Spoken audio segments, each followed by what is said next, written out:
দরকার, আমি কি সেই জায়গায় আছি? মুসলিম হিসেবে আজান হলে থাকা দরকার আমার মসজিদে, আর আমি এলাকার মোড়ে খেলছি পাবজি ফ্রি ফায়ার। তো আমি দুঃখ পাবো না তো দুঃখ কে পাবে ভাই? ফজরের নামাজের আজান হচ্ছে, as a young man, as a Muslim, as a মুমিন, আমার উচিত ঠান্ডা পানি দিয়ে উজু করে হলো মসজিদে আল্লাহ দরবারে হাজিরা দেওয়া। আমি ঘুমিয়ে আছি। So how do you not expect the sadness that you are feeling man? যে আল্লাহর হুকুমকে অমান্য করে তার মতো ভাল লাগার রোগ তো আর কাউরে ধরবে না, ঠিক না বলে? তোমার এই রোগে ধরবে ভাই। এজন্য আগে নিজেকে প্রশ্ন করেন যে আপনি সঠিক জায়গায় আছেন কিনা।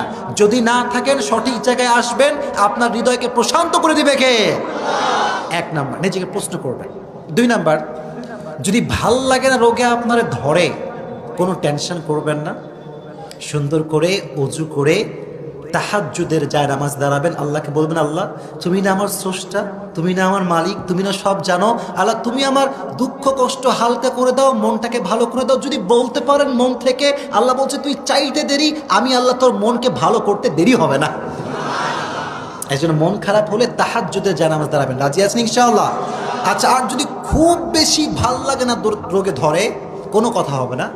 সুন্দর করে বাসায় যাবেন, ওযু করে কোরআন শরীফ পড়তে পারেন কিংবা না পারেন, অন্তত কোরআনটা ধরে এমন করে বুকের সঙ্গে লাগায় বসে থাকবেন। রাজি আছেন ইনশাআল্লাহ?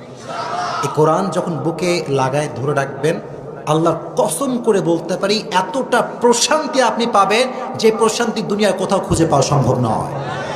কোরআনটা ধরে একদম সিনার সঙ্গে লাগায় চুপচাপ বসে থাকবেন। রাজি আছেন ইনশাআল্লাহ? আল্লাহ তুমি যুবকদেরকে এই ভাল লাগে না রোগ থেকে হেফাজত করো, পড়া আমিন। বিশেষ করে এই মেয়েদের রোগটা বেশি, আল্লাহ মেয়েদেরকে